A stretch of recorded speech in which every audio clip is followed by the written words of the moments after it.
ধুন্দুল ভাজি করব, বেগুন ভাজি করব আর পটল ভাজি করব। এগুলো ভাজি কেটে নেওয়ার পরে আমি আপনাদের সামনে আবার ক্যামেরা নিয়ে আসবো।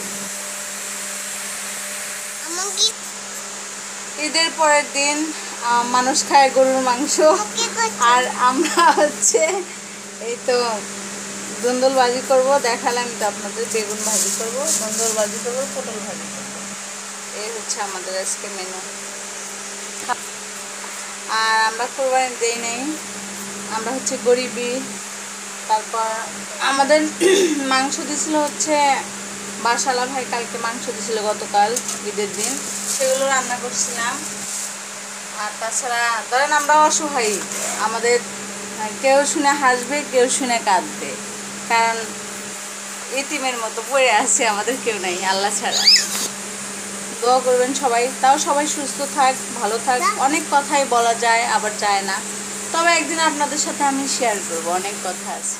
এগুলো আমি ধুয়ে নেব, ধুয়ে না কাটলে এগুলা হচ্ছে রস উঠবে, তখন দেখা যাবে যে শুকানোর সময় অনেক লেট হয়ে যায়। এগুলো ধুয়ে কাটবে, কিছু ছিলে ধুয়ে নেব।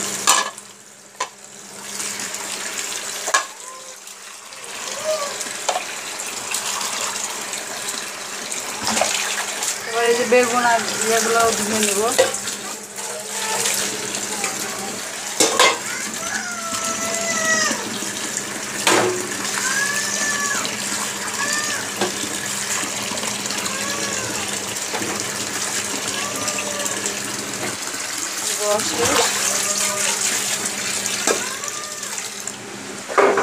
কেটে নেব।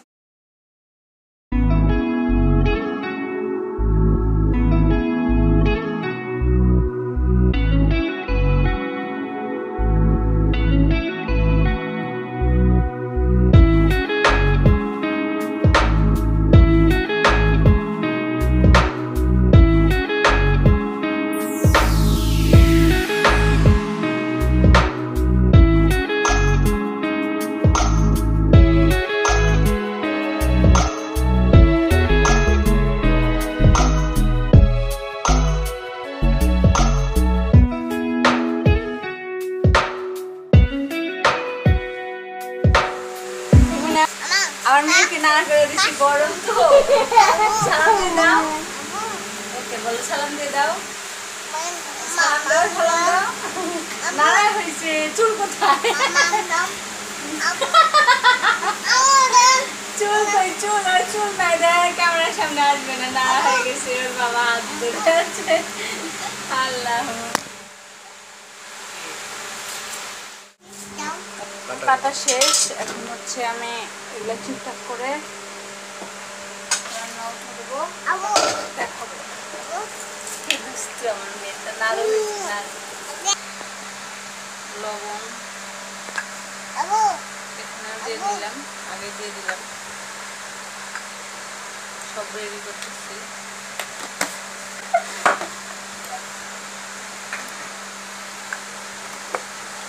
মরিচের গুঁড়া দেবো,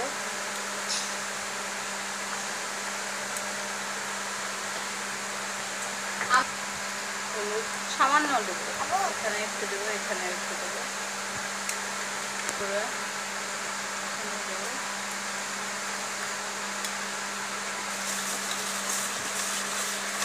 মাথায় নিলাম।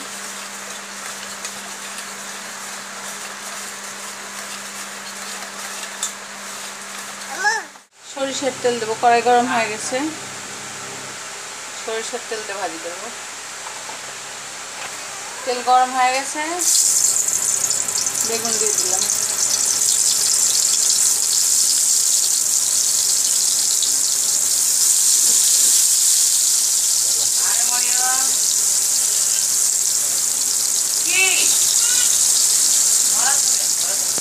হয়ে গেছে, উল্টা দেবো।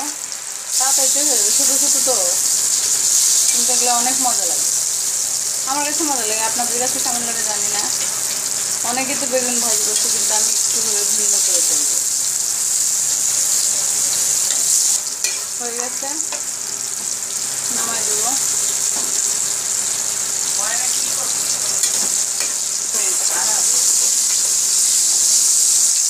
বাকিগুলো দিয়ে দেবো।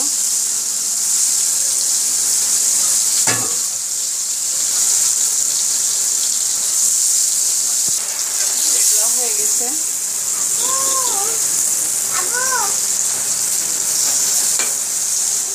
আমার মেয়ে আজকে খুব দুষ্টুমি করতেছে।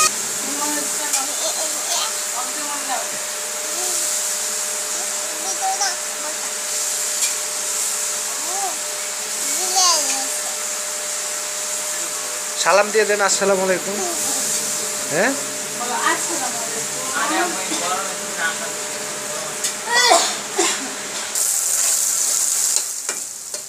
সেগুলো নামাই দেবো।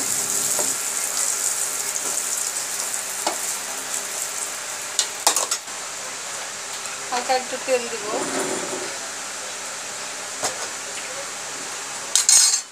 পেঁয়াজ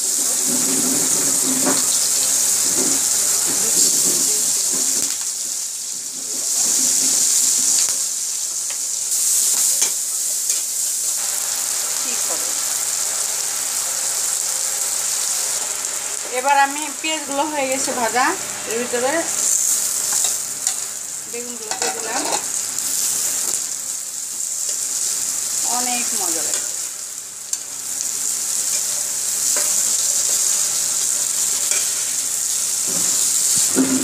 হয়ে গেছে, আমি নামাই নেব। সাইডে রাখি।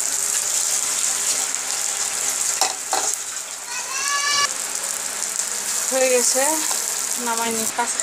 কত সুন্দর দেখেন, অনেক মজা, অনেক অনেক। সাদা তেল দিয়ে দন্দুলগুলো ভাজে নেব। আপনারা তো দেখছেন আমি যখন সব কিছু দিয়ে রাখছিলাম, এখানে সবই আছে।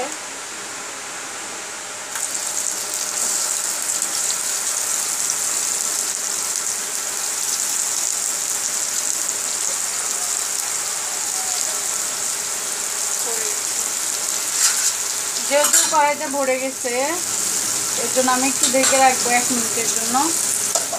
কমলে আমি উতলা করে নাড়া দেবো। এবার আমি নেড়ে দেবো। তাও হয়নি, আর একটু হবে, হওয়ার পরে হয়তো কমে যাবে। এবার সে পটল ভাজি করবো। সাদা তেল দিলাম। পটলে তো ধরেন আগে তো পেঁয়াজ মরিচ দেওয়া যাবে না, জানেনি, পুড়ে যাবে নাইলে। পেঁয়াজ মরিচ একটু পরে দেবো। আবার তো শুধু পটল আর লবণ দিয়ে মাখায় রাখছিলাম। আস্তে আস্তে পটল ভাজি এরকম করে করতে হয়। আমি একটু হলুদ দিয়ে দেবো, আর যদি লবণ লাগে আমি পরে দেবো। এই যে নাড়াটা সুবিধা হবে। তারপরে দেখেন পানি উঠছে, পানিগুলো শুকাইয়ে নেব। পেঁয়াজ দিয়ে দেবো, কাঁচামরিচ, পেঁয়াজ।